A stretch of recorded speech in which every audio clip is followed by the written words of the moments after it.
Peux-tu t'occuper du souper? Tu peux le faire toi-même. Allô? Maman, regarde, c'est papa qui a cuisiné ça. Ah, c'était pas grand-chose. Et demain, il va nous faire un gratin de dauphin. IGA vous lance le défi +1. Cuisiner un repas de plus par semaine. Parce que cuisiner plus, c'est mieux manger. Alors voilà, notre invité ce matin, le député de Montmagny, Lillec, Kamouraska, Rivière-du-Loup, M. Bernard Généreux. Bonjour, Bernard. Bon matin. Ça va bien? Ça va très bien toi-même? Oui, bienvenue sur ma TV. Merci beaucoup. On fait ça une fois par mois. On jase de tous les dossiers. Tout à fait. Il y en a des dossiers. Oui, monsieur. Et d'abord, cette semaine, vous aviez et receviez de la grande visite. Tout à fait. M. Bernard Lard, ça faisait longtemps qu'on n'avait pas entendu parler de Bernard Lard, parce qu'il a maintenant d'autres fonctions. Il a été premier ministre pendant plusieurs années, mais maintenant il officie comme d'autres fonctions. Et je pense qu'il peut vous donner un gros coup de main dans votre gros dossier, Bernard, celui de la téléphonie. Tout à fait. On a eu une très, très belle rencontre. On était une cinquantaine de personnes, dont les gens de Lillet, par le comité pour le service équitable cellulaire. Et il y avait plusieurs maires, plusieurs préfets. Les 4 préfets étaient représentés. J'ai beaucoup apprécié ça, par ailleurs. Et M. Lard est venu nous expliquer un peu... moi, ce que je voulais, c'était, de le faire venir dans le comté pour qu'il vienne représenter l'ensemble de l'industrie, parce qu'il est le président directeur général de l'association des télécommunicateurs sans fil. Et puis, aussi, c'était de venir nous expliquer comment l'industrie fonctionne, où est-ce qu'on est rendu, c'est quoi le réseau au Canada, tu sais, les chiffres un peu, puis il nous a dit des chiffres quand même assez impressionnants. Il nous a expliqué que le réseau que nous avons actuellement au Canada est le meilleur au monde, un des 2, dans les 3 premiers au monde. On est toujours dans les 3 premiers, là. Des fois, les 3 premières places s'échangent un peu avec d'autres pays, mais de façon générale, 93 % de la population canadienne est couverte par le réseau 4G, le réseau le plus rapide actuellement. Évidemment, il y a des portions de territoire qui sont dans des réseaux peut-être un petit peu moins rapides et d'autres, comme dans certaines parties de notre territoire, où il y a moins de couverture ou pas du tout de couverture. Donc, il nous a tout expliqué ça et il nous a donné des pistes de solutions. Donc, on va travailler de toute façon à mettre ces pistes de solutions en place. Bon, Bernard, c'est un gros dossier. C'est un gros dossier. C'est pas simple. Puis il y a des gens de Saint-Pamphile qui nous écoutent aujourd'hui. Oui. Est-ce qu'on peut espérer? Oui. Est-ce qu'on peut espérer? Oui, on peut espérer. Ce qu'il faut comprendre, puis c'est bien important de comprendre que retournons il y a 15 ans. Juste en arrière, 15 ans, c'est pas long, 15 ans. Regardez tout ce qui s'est fait depuis 15 ans. Écoutez, Facebook n'existait pas, Twitter n'existait pas, Snapchat n'existait. Il n'y a rien de ces applications-là. Moi, ça fait 30 ans, parce que ça fait 30 ans que moi, j'entends parler du dossier, parce que j'avais le même problème avec CFEL. J'étais pas capable de diffuser au sud en raison de la région accidentée. Alors, tout ce qui est au sud, là, que ce soit Saint-Paul... Oui, tout à fait. Mais Saint-Pamphile ne pouvait pas capter le CFEL 102.1 parce qu'on avait des problèmes. Et on parlait déjà dans le temps de ce problème de téléphonie. Problématique-là, oui, c'est ça. Et 30 ans plus tard, Bernard, on se retrouve encore à voir, et là, on va parler un peu de votre présence aussi devant le CRTC, mais est-ce qu'on peut espérer qu'il va se passer quoi? Est-ce que les gens qui nous écoutent, qui nous entendent? Les technologies, à la façon dont la vitesse à laquelle les technologies avancent, inévitablement, l'ensemble du territoire va être couvert un jour. La question qu'il faut que nous, on se pose, puis c'est ça que M. Lard nous a vraiment mis en plein visage, de savoir, si vous voulez que ça se fasse plus rapidement, vous avez 2 choix. C'est de nous aider, nous, l'industrie, à faire passer des règlements ou des éléments au niveau gouvernemental qui pourraient faire en sorte qu'on investirait plus, donc de l'amortissement accéléré par ailleurs. Et l'autre élément, c'est de faire en sorte que nous, on se prenne en main au niveau municipal, régional, MRC, municipalité, avec le gouvernement du Québec et le gouvernement du Canada, comme ils ont fait, par ailleurs, à Gérardville, au Lac-Saint-Jean. Ils ont formé une organisation non lucrative parce qu'il y avait un territoire qui n'était vraiment pas couvert, comme un peu l'ensemble du territoire des Hauts du comté ici. Et ils ont formé une coopérative, en fait, une organisation non lucrative qui a installé une tour et qui a des revenus par la location des équipements des compagnies de téléphone dans les tours. Ça pourrait être une partie de la solution ici, en passant. Mais il y avait des gens à la réunion de Saint-Moïse en Haute-Matane, assez loin, merci, là. Il était là, il était présent à la réunion parce que moi, ce que j'ai voulu faire, c'est j'ai voulu qu'on fasse vraiment qu'on fasse de cet enjeu-là un enjeu apolitique. C'est-à-dire que j'ai invité mes 2 collègues, soit du NPD, de Rimouski-Neigette, Guy Caron et M. Rémi Massé, qui est un libéral. Malheureusement, M. Massé a dû décliner l'invitation à la dernière minute parce qu'il y avait une table ronde pour le ministre Bain à tenir dans son comté.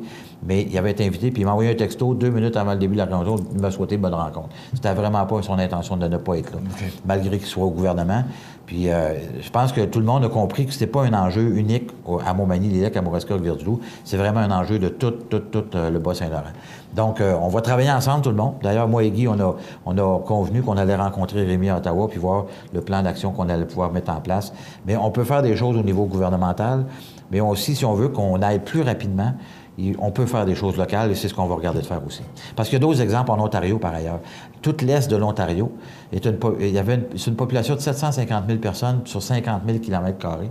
Nous, on couvre là, les trois comtés, si tu veux, Montmagny jusqu'à Matane, on couvre 3 comtés.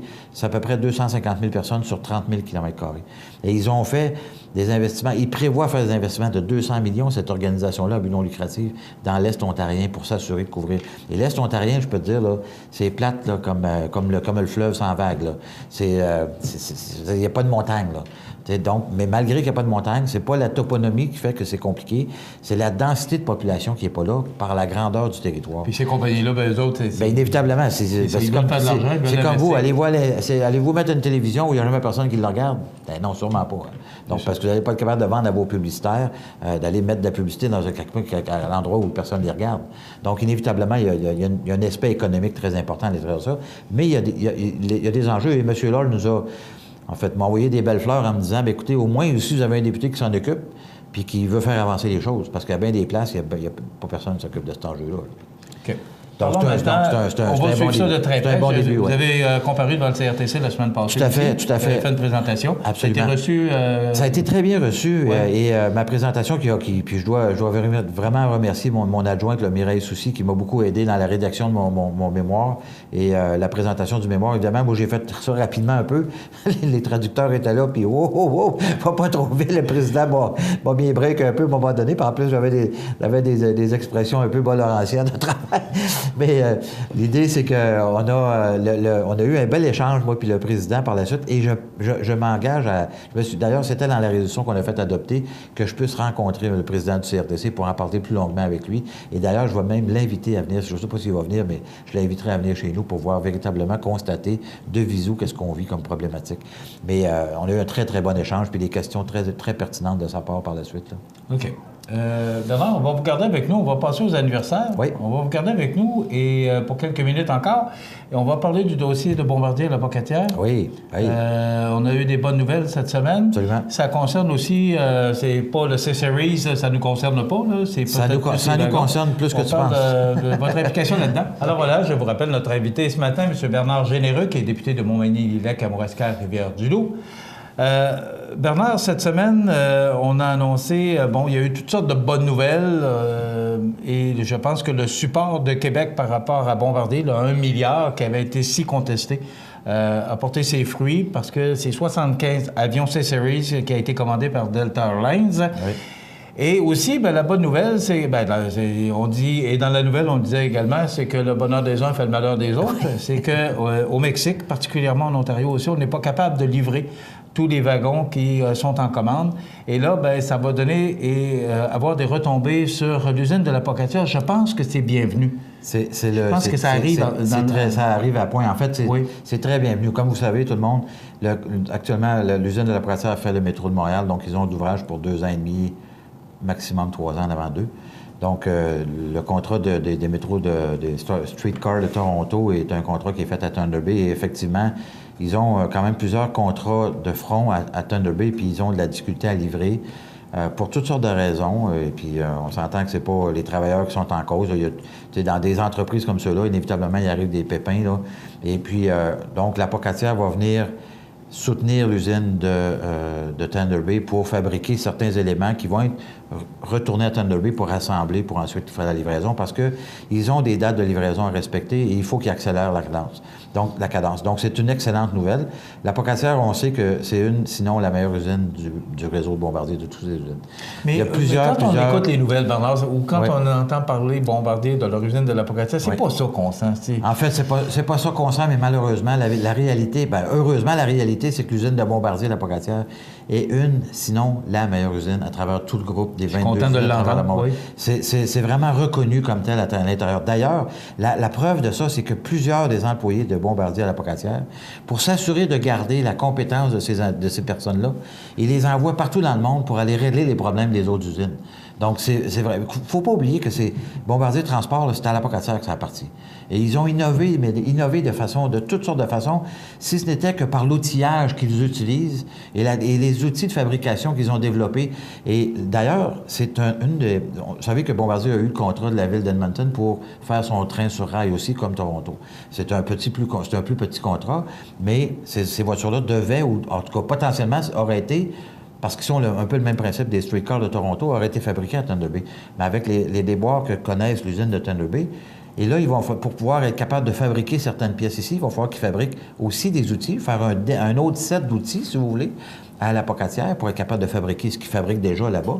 Donc ça voudrait dire que le contrat d'Edmonton pourrait avoir des chances de tomber à la Pocatière pour être capable de le réaliser dans les délais qui vont être prévus.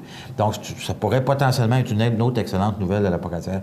Mais le contrat, ce qu'il faut comprendre, le contrat des C-Series que Bombardier a pogné hier, puis a eu hier de Delta, c'est pour l'ensemble de Bombardier dans son ensemble en tant qu'entreprise, c'est une excellente nouvelle pour la Pocatière aussi. Puis, n'oubliez pas une chose, c'est qu'il y a des sous-traitants de Bombardier dans l'aéronautique, même dans la région. Donc, puis LG Cloutier, pour ne pas le nommer à Lillet, qui fait de la sous-traitance pour des sous-traitants de Bombardier. Ça a des retombées partout, absolument. Ça a des retombées partout à travers le Canada, ce contrat-là. Est-ce que vous pensez rapidement, parce qu'il nous reste 2 minutes, est-ce que vous pensez que Ottawa va investir le milliard que Bombardier aurait besoin pour lui donner je le souhaite, mais on ne veut pas que ça soit une subvention. Les conservateurs, nous croyons que ça doit être, ou bien comme Québec a fait, soit des parts ou soit des prêts, mais pas une subvention pure. Ça, on est contre ça totalement. On n'a pas de raison de donner des prêts ou des subventions à Bombardier. Sauf qu'on peut on peut faire des prêts ou faire acheter des actions dans la nouvelle entité, d'ailleurs, dans laquelle Québec a investi. On pourrait facilement... À Ottawa, ils devraient le faire, d'ailleurs. On est très d'accord avec ça. Bernard, clinique de demande de passeport, on termine là-dessus. Oui. Vous me dites qu'il y en a eu 400 hier. Écoute, ça a été la folie furieuse hier à Rivière-du-Loup. On était en train de monter la salle à 2 heures d'après-midi. Il a commencé à arriver du monde, même si on avait annoncé que c'était à 4 heures. C'est quoi ces cliniques-là? Écoute, ces cliniques-là, ça permet aux gens de venir nous rencontrer. On a des gens qui sont formés, qui peuvent vérifier l'ensemble de toute la documentation qu'on a besoin pour envoyer notre demande de passeport à Ottawa. Et ça facilite le travail. Premièrement, les gens n'ont pas à se déplacer, à perdre une journée de travail pour aller à Québec ou ailleurs pour aller chercher le passeport en question. Donc, on les aide à remplir. On a des bénévoles qui aident les gens à remplir pour s'assurer que... Et on a une équipe de vérificateurs qui vérifie toutes les documentations nécessaires, parce que dans certains cas, c'est très compliqué. OK. Donc, à Saint-Pamphile, aujourd'hui, 29 avril, de 16h à 20h, oui, c'est ça, de 16h à 20h, Saint-Pamphile, à la salle municipale. C'est bien ça. La salle Joseph-Alexandre, 3 Elgin Sud. Donc, c'est à Saint-Pamphile aujourd'hui et demain à Montmagny. C'est la salle 302, c'est à votre bureau. À nos bureaux, au 3e étage, bureau de la MRC. Alors, ceux qui veulent avoir leur passeport, c'est la place, la clinique de demande de passeport. J'ai vraiment une super équipe pour ça. C'est vraiment le fun. Merci, Bernard. Merci beaucoup. OK, bonne journée, bonne fin de semaine à tout le monde.